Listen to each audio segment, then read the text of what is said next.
All right, I'm going to talk about handheld flashlight techniques with the rifle. This is going to be from the law enforcement perspective. I had to do this for a couple years because I was given pool rifles or issued a rifle that didn't have wet mount light, and they thankfully my agency has since corrected that, where most of our rifles have a wet mount light on them, and they're even issuing higher quality rifle builds and whatnot now to people with a wet mount light on the rifle. Something else that we do that was really good, though, we started allowing personal rifles. So some officers were able to do personal rifles, and for personal rifles require you to have a wet mount light, which I think is a good policy. And a lot of officers are now getting good quality wet mount lights on their rifles with their better setup. But some people are issued something like this. This is a Colt SP1. But believe it or not, a neighboring agency near us has M16A1s. Maybe it's a military surplus rifle, and that's the only way the agency was able to get rifles into cars. But if they don't have a wet mount light, officers need to know what to do from that perspective. I will say with some of the military surplus guns, sometimes they do allow modifications or adding a light to those. So that's something the agency could explore, save money on the rifle since they're borrowing it, and can get add a wet mount light to it.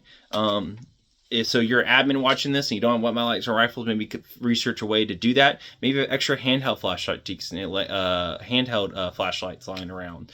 You could buy mounts to mount those onto the rifles to adapt them to make them wet mount lights for the rifles. Another thing is to consider allowing officers to buy their own wet mount lights and being allowed to add it to, say, if they're issued a rifle, maybe just some type of process where they can write a letter to have that done, or go to the Department of Armor or Range Master to have it done. Or like I said, you could do the personal rifle route, and most officers are going to want a wet mount light on their rifle.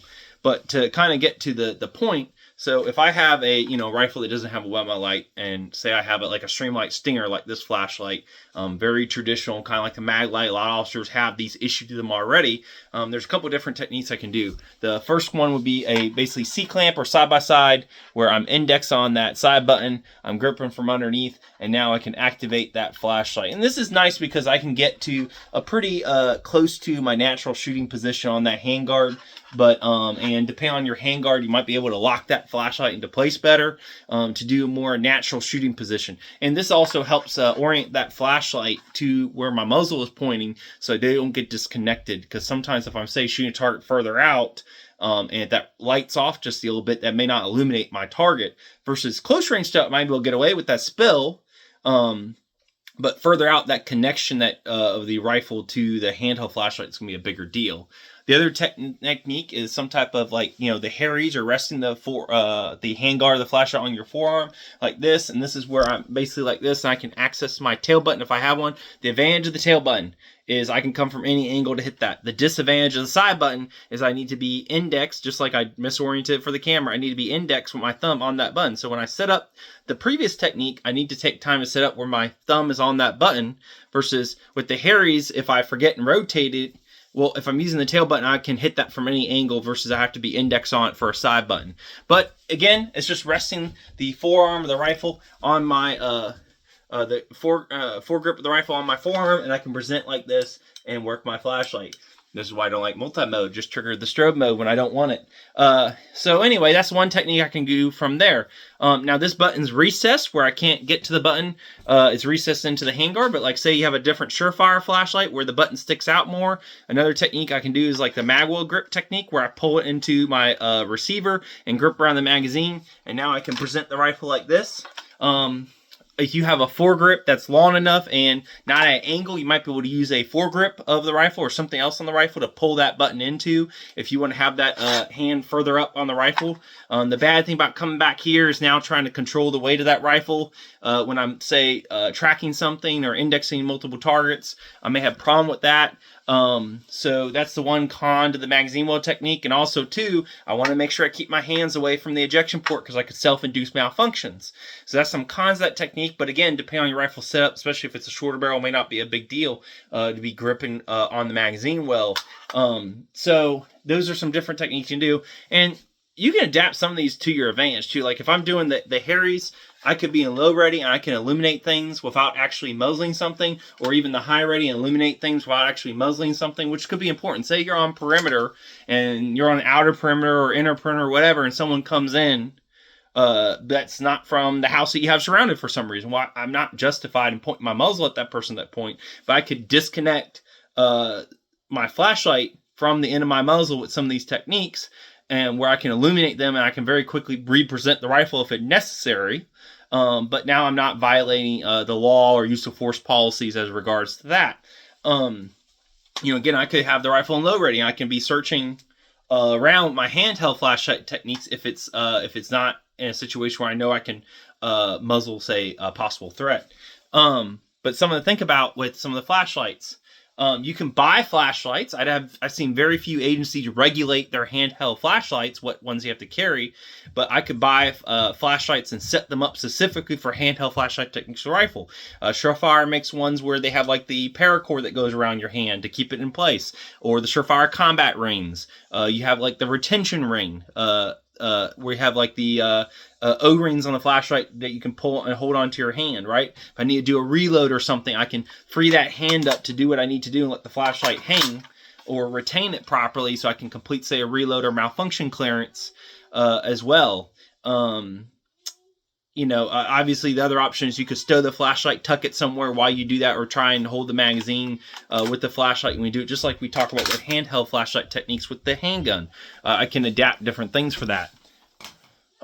So I would say the biggest thing to look at is make sure your flashlight has good throw. I ran into a situation years ago when I realized all the handheld flashlight techniques I was using worked well for like 50 yards and less, but once it was beyond 50 yards doing a gun run at night, with my issue gear trying to get better, I realized my light wasn't thrown far enough at the target, say beyond 40, 50 yards where I could illuminate and see it. So that's something where you might want to buy a handheld flashlight. Not only is set up to make this technique easier, but also throws really far, because you're talking about rifle where you generally can engage targets at a further distance than the handgun.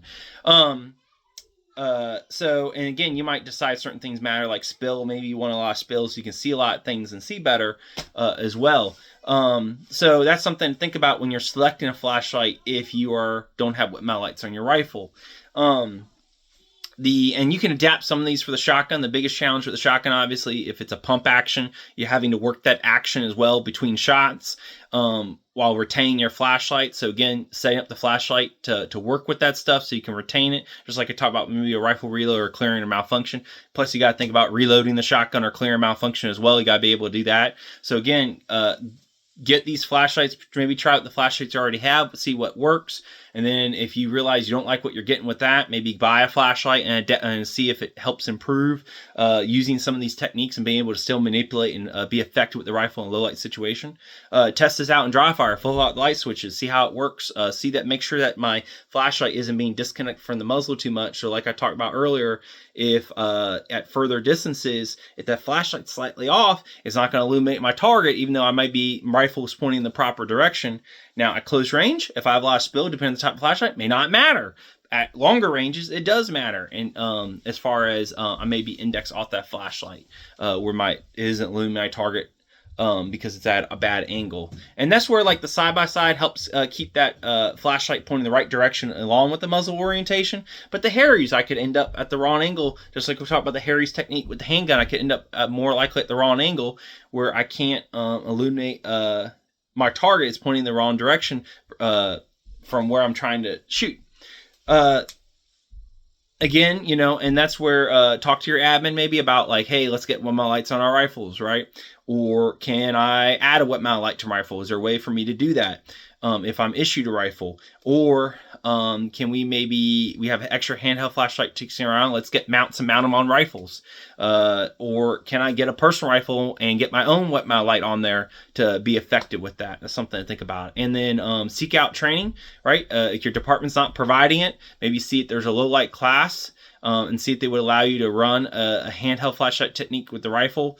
And hopefully the instructor can help you work out those things. Or maybe your department has what you call like open range days where you can go to the range, get ammo, and work with your rifles that you're issued. And whatnot. So maybe talk to them about like, hey, even though it's daytime, can I try live firing these techniques, see which one where I can maintain the best control? Maybe they have some other techniques I don't know about they can teach you. That's something you could do as well. So I encourage you to try these out and see how they work out for you. Because, if this is what your issue, you got to get really effective with it. If you have a pool rifle program, maybe consider buying that gun. Actually, that SP1 my dad had originally bought when he first joined the Army. He had M16A1s and A2s at the time.